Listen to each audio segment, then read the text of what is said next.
2015's Mortal Kombat X is definitely one of the better modern day video games out there.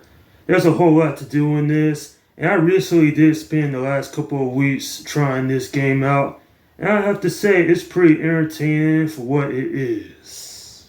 Man, I have to say it's hard to believe it's been 10 years since this game had came out, and when I finally got around to it over these last few weeks, I have to say I'm quite impressed with what this game offers. So basically, the roster consists of 33 characters, with 8 of those being via DLC, with also some of the characters making their debut within the series, such as Cassie Cage, Koto Khan, Jack Lee Briggs, and a few others.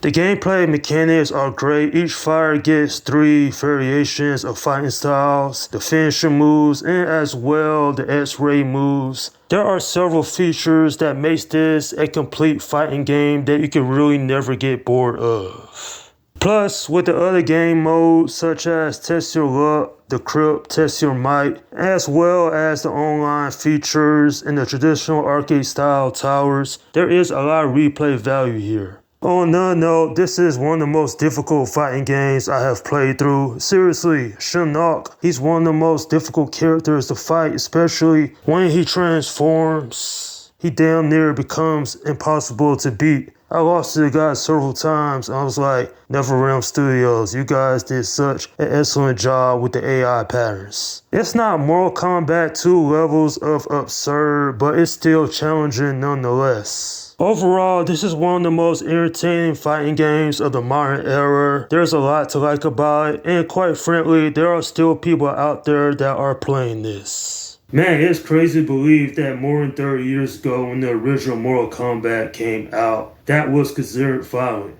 The fatalities in this, definitely some of the most brutal moves I've seen in a fighting video game. Finish him!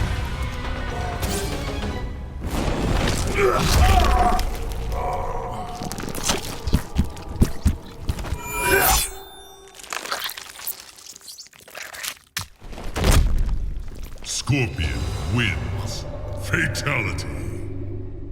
But I will say that the graphics look amazing, even more than a decade later. I really do like the story mode. I thought it was well written. Seeing Johnny Cage take on Sub-Zero and Scorpion in the beginning, and then eventually fighting Shinnok, and then imprisoning him into the medallion. I thought that was brilliantly played. Then fast forwards to the new generation. And I thought that having played with several other characters, it definitely gave a lot of insight into what they was fighting for. Like for example, Cassie Cage. She's fighting to save the world. Hence why it makes sense at the end she's the one that takes down Shinnok. It's nicely told. It is a story that, while not everything about it was great, for the most part it is entertaining. The DLC characters, that's some of the best in the franchise, such as Jason Voorhees,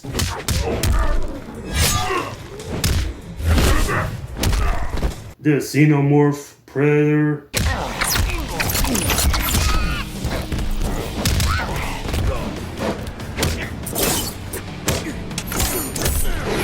heck, even Leatherface is in here. Who would ever thought he would have been in a Mortal Kombat video game, but it works. Now, useless spots, Tribor and Baracho. I hate Baracho. I mean, he's a character I really never could stand. That easily could have been a spot for a more deserving character. Which leads me into my next complaint about this game. Sidel, Rain, and Baraka. They're all in the story mode. They're not playable. I get it because the developers didn't have time to include them here. But they are sorely missed. I spent so many hours playing this, and I'm going to continue to learn the combos, unlock everything, even try out the other characters that I haven't gotten around to yet. At the end of the day, this is a great entry in this long-run franchise. So much to do within this game, and quite frankly, it is worthwhile for any Mortal Kombat fan out there. I'm giving this video game a 8 out of 10. Now, while I don't know the full story of Mortal Kombat 9, I do know that Shang Tsung and Shao Kahn, they both died in the story mode, so that explains their absence here. Another minor complaint that I have about this game is that, in my opinion, the story feels way too short. I get that NetherRealm Studios was never going to make it 15 hours, but it does go by pretty quickly. And even if certain characters such as Liu Kang, Quan Chi, and a few others don't get great character development, I still find the story to be enjoyable. Anyway, don't know what else to say about this modern day classic. It sure is a lot of fun to play, and quite frankly, it still holds up pretty well even a decade later. And that's my review of Mortal Kombat X. Okay, leave your comments down below in the section and let me know what you think about this video game. In fact, what are some of your favorite games from this franchise? Alright, this is Slum Guy 172 saying peace out.